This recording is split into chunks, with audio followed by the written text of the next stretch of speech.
Halo guys, salam sejahtera. Terima kasih masih berada di channel ini. Bagi mereka yang baru bergabung di channel ini, silakan subscribe, like, comment, share supaya Anda tidak akan ketinggalan info-info yang saya akan sampaikan di channel ini. Berita hari ini saya mau kongsikan kepada Anda daripada Malaysia kini. Muhyiddin perlu langkah segera hadapi varian baru COVID-19. Pengurus CPN Muhyiddin Yassin berharap kerajaan dapat mengambil langkah segera dalam memastikan rakyat selamat daripada jangkitan varian baru COVID-19 pada tahun ini. Susulan ia telah dikesan beberapa negara. Menerusi perutusan tahun baru 2023 yang dikongsikan melalui akaun Facebook, rasminya, bekas Perdana Menteri itu turut merakam harapan agar kerajaan dapat melaksanakan langkah bagi meringankan beban kehidupan rakyat, terutamanya dalam menghadapi suasana ekonomi yang dijangka lebih mencabar tahun ini.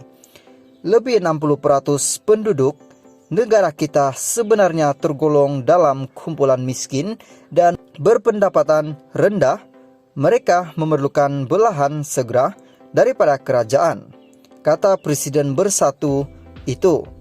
Justru Muhyiddin menggesa Perdana Menteri Anwar Ibrahim memberi tumpuan kepada perkara penting itu menerusi langkah yang mesti diputuskan Majlis Kos Sara Hidup Kebangsaan dan dilaksanakan oleh setiap agensi kerajaan berkaitan.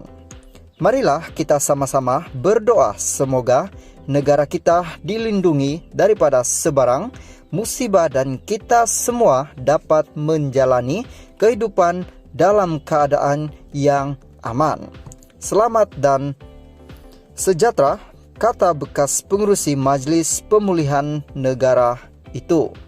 Dalam pada itu, Muhyiddin juga memberikan nasihat rakyat mematuhi nasihat Kementerian Kesehatan berhubung cara untuk menghindari jangkitan COVID-19 termasuk keperluan mengambil suntikan dos penggalak. Halo guys, salam sejahtera. Terima kasih masih berada di channel ini. Bagi mereka yang baru bergabung di channel ini, silakan subscribe, like, comment, share supaya Anda tidak akan ketinggalan info-info yang saya akan sampaikan di channel ini. Berita hari ini saya mau kongsikan kepada Anda daripada Astro Awani. Elok Dr. Mahathir terus jaga cucu Nazri Aziz. Kuala Lumpur melantik seseorang yang sedang berhadapan kes mahkamah menjawat jawatan timbalan Perdana Menteri. TPM bukan satu perkara yang bertentangan dengan perlembagaan, kata Ketua Bahagian UMNO Padang Rengas, Datuk Seri Muhammad Nazri Abdul Aziz. Menurut Muhammad Nazri, seorang TPM tidak boleh membantu Perdana Menteri dalam menjalankan tugas-tugas yang berlandaskan perlembagaan negara. Beliau berkata, jawatan TPM tidak ada dalam perlembagaan negara. Sebaliknya, ia amalan politik yang bermula ketika negara ini mencapai kemerdekaan. Jika ada kecacatan di sebalik pelantikan Datuk Seri Ahmad Zahid Hamidi, hanyalah dari segi moral semata-mata, tetapi moral tidak boleh dikuatkuasakan oleh undang-undang. Untuk menjadi sebahagian daripada anggota kabinet, TPM perlu memegang satu portofolio sebagai menteri. Tak ada jawatan TPM tanpa portofolio seperti Perdana Menteri. TPM tidak boleh menjalankan tugas-tugas Perdana Menteri yang termaktub dalam perlembagaan seperti memberikan nasihat yang di Pertuan Agung dalam pelantikan 44 daripada 70 anggota Dewan Negara, pelantikan Peguam Negara dan beberapa jawatan lain. TPM juga tidak boleh mengambil alih tugas PM dalam melantik pengurusi-pengurusi syarikat berkaitan kerajaan GLC. Ia adalah tugas PM yang ditetapkan dalam perlembagaan. Sekiranya apa-apa berlaku ke atas PM ia tidak bermakna TPM akan harus menggantikannya kerana ia adalah kuasa yang di Pertuan Agung, katanya kepada Astro Awani. Sehubungan itu, bekas menteri di Jabatan Perdana Menteri, Parlimen dan Undang-Undang itu pelik apabila seorang yang berpengalaman seperti Tun Dr. Mahathir Mohamad membangkitkan mengenai pelantikan seorang TPM. Katanya, sebagai seorang yang sudah berpengalaman, Dr. Mahathir tentunya lebih memahami tugas, fungsi dan tugas-tugas TPM berbanding pihak lain. Dr. Mahathir sudah 2 kali menjadi Perdana Menteri, kali pertama 22 tahun dan kali kedua 22 bulan. Beliau sepatutnya lebih memahami perkara ini. Dalam usia yang sudah lanjut, tidak perlulah ada dendam yang mendalam, hiduplah dengan tenang. Sekiranya mahkamah mendapati Zahid bersalah dalam kes yang sedang dibicarakan, beliau tentunya akan digugurkan dari kabinet.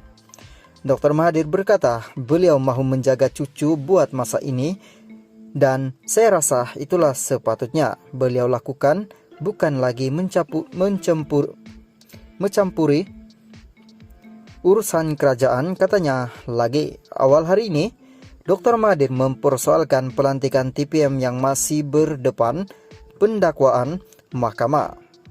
Menerusi intri terbaru di akun Twitter pribadinya, bekas ahli Parlimen Langkawi itu berpendapat perlu satu bentuk reformasi terhadap jawatan tersebut. Halo guys, salam sejahtera. Terima kasih masih berada di channel ini. Bagi mereka yang baru bergabung di channel ini, silakan subscribe, like, comment, share supaya Anda tidak akan ketinggalan info-info yang saya akan sampaikan di channel ini. Berita hari ini saya mau kongsikan kepada Anda daripada Malaysia Gazette. Derma RM600 42 juta dari Arab Saudi bukan cerita dongeng. Kuala Lumpur, derma sebanyak RM642 juta dari Arab Saudi kepada bekas Perdana Menteri Datuk Seri Najib Razak bukan cerita dongeng. Sebaliknya, beberapa pihak telah mengesahkan kehujutan derma itu ketika dipanggil sebagai saksi sepanjang perbicaraan di mahkamah. Menurut pengadil, akaun Facebook Najib Razak antara pihak terbabit ialah Suruhanjaya Pencegah Rasuah Malaysia SPRM dan MB Bank selain bukti dalam bentuk dokumen transaksi permindahan dana SWIFT. Malah katanya penghakiman bertulis Hakim Datuk Nazlan Muhammad Ghazali turut mengaku terdapat pindahan dana tersebut, tetapi dia kata ia tidak boleh disahkan sebagai derma dari Raja Saudi Arabia sebagai Raja Abdullah. Tertulis namanya sebagai pembayar dan ianya tidak ditulis secara nyata dalam dokumen SWIFT bahwa ianya merupakan dokumen dari Raja Abdullah.